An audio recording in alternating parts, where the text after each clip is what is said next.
नमस्कार सभी EPS 95 pension धारकों का आज के इस वीडियो में स्वागत है। आज के इस वीडियो में ईपीएस 95 पेंशन धारकों से संबंधित जो उच्च पेंशन के मामले सुप्रीम कोर्ट में दाखिल है तो उन मामलों के ऊपर 13 अप्रैल 2021 को सुनवाई हो सकती है। इसके संदर्भ में ईपीएस 95 पेंशन धारकों से जुड़े हुए लगभग 59 मामलों की लिस्ट जो वो सुप्रीम कोर्ट की वेबसाइट द्वारा जारी की गई है, जिनको 13 अप्रैल 2021 को सुनवाई के लिए सूचीबद्ध किया गया है। तो उस लिस्ट के बारे में भी अभी मैं आपको इस वीडियो में जानकारी देने वाला हूँ। तो जो ईपीएस 95 पेंशन धारकों से संबंधित उच्च पेंशन मामलों की ऊपर सुनवाई के संदर्भ में ये जो अपडेट है तो उस अपडेट के बारे में अभी हम इस वीडियो में जानकारी लेने वाले हैं। तो आप इस वीडियो के साथ अंत तक बने रहिए, वीडियो को बिल्कुल भी स्किप ना कीजिए ताकि ये जो अपडेट है तो इस अपडेट के बारे में आपको पता चल सके। और ईपीएस 95 पेंशन धारकों से जुड़े हुए अगले आने वाले अपडेट को जानने के लिए अगर आपने चैनल को अभी तक सब्सक्राइब नहीं किया है तो वीडियो के नीचे जो रेड कलर का बटन है उसे प्रेस करके आप चैनल को सब्सक्राइब करके रख लीजिए और उसके बाद जो बेल का बटन आएगा उसे भी आप प्रेस कर दीजिएगा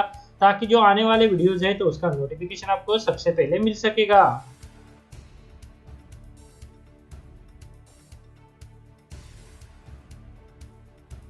तो चलिए ईपीएस 95 पेंशन धारकों से संबंधित उच्च पेंशन के मामलों के ऊपर 13 अप्रैल 2021 को जो सुनवाई होने वाली है तो उस सुनवाई के संदर्भ में जो अपडेट है तो उसके बारे में अभी हम इस वीडियो में जानकारी लेने वाले हैं। सुप्रीम कोर्ट की वेबसाइट द्वारा लगभग 59 मामलों की ये जो लिस्ट है वो जारी की गई है, जिसमें ईपीएस 95 पेंशन धारकों के ये जो मामले हैं तो वो 13 अप्रैल 2021 को कोर्ट नंबर 4 में सुनवाई के लिए सूचीबद्ध किए गए हैं। तो जो है यहाँ पर ये जो लिस्ट है तो इस लिस्ट के बारे में हम इस वीडियो में डिटेल में जानकारी लेने वाले हैं। तो ये जैसे कि आप स्क्रीन पर देख पा रहे हैं कि सुप्रीम कोर्ट में ईपीएस 95 पेंशन धारकों के जो मामले हैं तो उन मामलों के ऊपर 13 अप्रैल 2021 को सुनवाई हो सकती है। सर्वोच्च न्यायालय 13 अप्रैल 2021 को भी कर्मचारी पेंशन योजना के अनुसार पूर्ण पेंशन के लिए केरल उच्च न्यायालय के फैसले के खिलाफ याचिकाओं पर विचार कर सकता है। इस संदर्भ में केंद्र सरकार ने पूर्ण पेंशन देने के खिलाफ नया तर्क दिया था।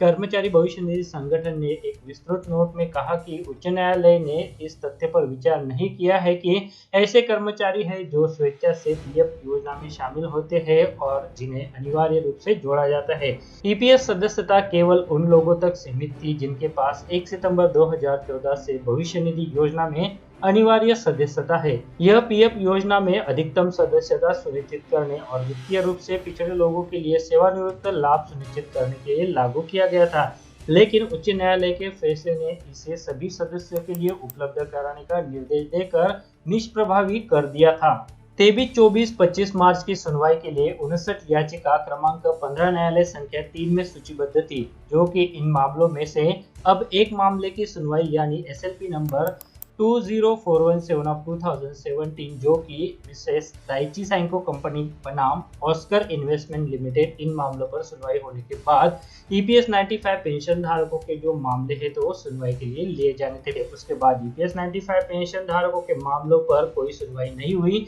और इसे जो है वो 13 अप्रैल 2021 के लिए टाल दिया गया था। अभी 13 अप्रैल 2021 को इन मामलों के ऊपर सुनवाई हो सकती है। ईपीएस का कोई व्यक्तिगत खाता नहीं है, यह एक जमा धन है जो सभी योगदानों को जोड़ता है, इसलिए पेंशन बढ़ाने के लिए पूर्वव्यापी प्रभाव के साथ राशि की वसूली के लिए उच्च न्यायालय का निर्देश अमान्य है। कोर्ट ने पेंशन फर्म पर वित्तीय दबाव को नहीं माना, इसने आधारित मीडिया की रिपोर्ट को ध्यान में रखा और इस निष्कर्ष पर पहुंचा कि ईपीएफ में एक बड़ी राशि अप्रयुक्त शेष है। उच्च न्यायालय ने 12 महीने के बजाय पिछले 60 महीनों के दौरान वेतन के आधार पर पेंशन की गणना की प्रणाली को रद्द करके भी जब पेंशन की गणना 60 महीनों के आधार पर की जा सकती है तो पिछले 12 महीनों में परिवर्तन पेंशन को प्रभावित नहीं करेगा। उच्च न्यायालय ने पेंशन के लिए वेतन सीमा 6,500 रुपए से बढ़ाकर 15,000 रुपए करने के आदेश रद्द कर दिया था। इससे नियोक्ता और केंद्र सरकार का दायित्व कम हो गया था। हालांकि ऐसे में 1.26 करोड़ कर्मचारी थे जिनका वेतन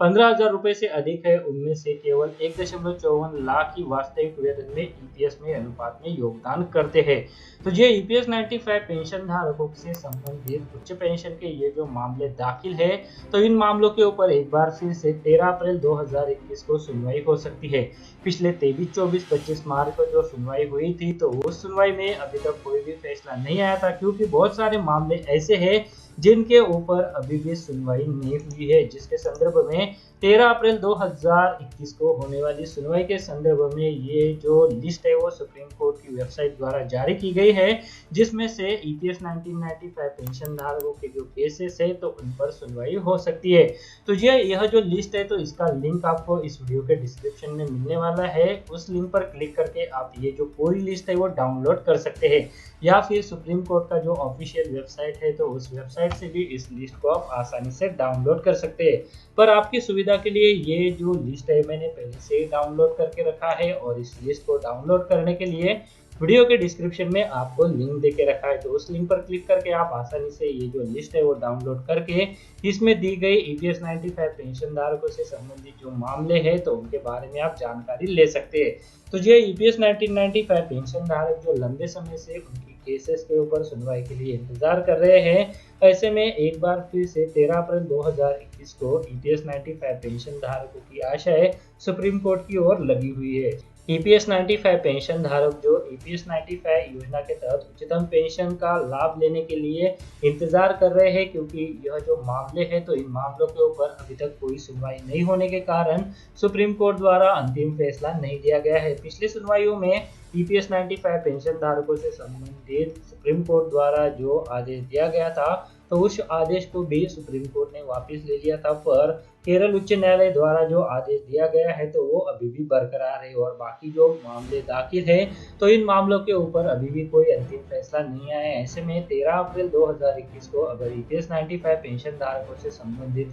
मामलों पर सुनवाई होती है तो इस पर क्या फैसला आएगा, इस पर देश के लगभग 65 लाख ईपीएस 95 पेंशन धारकों की जो निगाह है वो लगी हुई है। यह जो फैसला है तो इसी फैसले के ऊपर जो ईपीएस 95 पेंशन धारकों को हायर पेंशन मिल सकती है या नहीं मिल सकती है तो उसके ऊपर फैसला हो सकता है। तो जी ईपीएस 95 पेंशन धारकों के मामलों के संदर्भ में ये जो अपडेट था तो उसी अपडेट के बारे में जो जानकारी थी तो उसके बारे में अभी मैंने आपको इस वीडियो में बताया। वीडियो में दी गई जानकारी आपको अच्छी लगी तो वीडियो पर लाइक जरूर करते चलिएगा, और अगर आपने चैनल को अभी तक सब्सक्राइब नहीं किया है तो वीडियो के नीचे जो रेड कलर का बटन है उसे प्रेस करके आप चैनल को सब्सक्राइब जरूर करके रख लीजिए, ताकि भविष्य में जो भी अपडेट आए तो उसका नोटिफिकेशन आपको सबसे पहले मिल सके। वीडियो में आगे बढ़ने से पहले अगर आप शेयर मार्केट में इन्वेस्ट करना चाहते हैं तो इसके लिए आपको एक ट्रेडिंग अकाउंट की जरूरत पड़ती है। ट्रेडिंग अकाउंट ओपन करने के लिए वीडियो के डिस्क्रिप्शन में मैंने आपके लिए एक लिंक देके रखा है। उस लिंक पर क्लिक करके अगर आप ट्रेडिंग अकाउंट ओपन करते हैं तो उस ट्रेडिंग अकाउंट ओपनिंग के लिए आपको कोई भी चार्जेस देने की जरूरत नहीं है, साथ में कोई भी एनुअल फी देने की जरूरत नहीं है। और जब भी आप इक्विटी में शेयर खरीदेंगे या फिर बेचेंगे तो उसके ऊपर आपको कोई भी ब्रोकरेज देने की जरूरत नहीं है। अगर मान लीजिए आपने 100 रुपए का कोई शेयर खरीदा और उसे 150 रुपए में बेच दिया तो जो 50 रुपए का फायदा होगा तो वो सीधे आपकी जेब में जाएगा। इसके ऊपर जो है वो आपको कोई भी ब्रोकरेज चार्जेस देने की जरूरत नहीं है, कोई भी यहाँ पर आपको चार्जेस नहीं है। तो इसके लिए अगर आप अकाउंट ओपन करना चाहते हैं तो वीडियो के डिस्क्रिप्शन में मैंने एक लिंक दिया हुआ है, तो उस लिंक पर क्लिक करके आप घर बैठे ऑनलाइन एक डीमैट अकाउंट ओपन कर सकते हैं। तो चलिए अभी वीडियो में आगे बढ़ते हैं।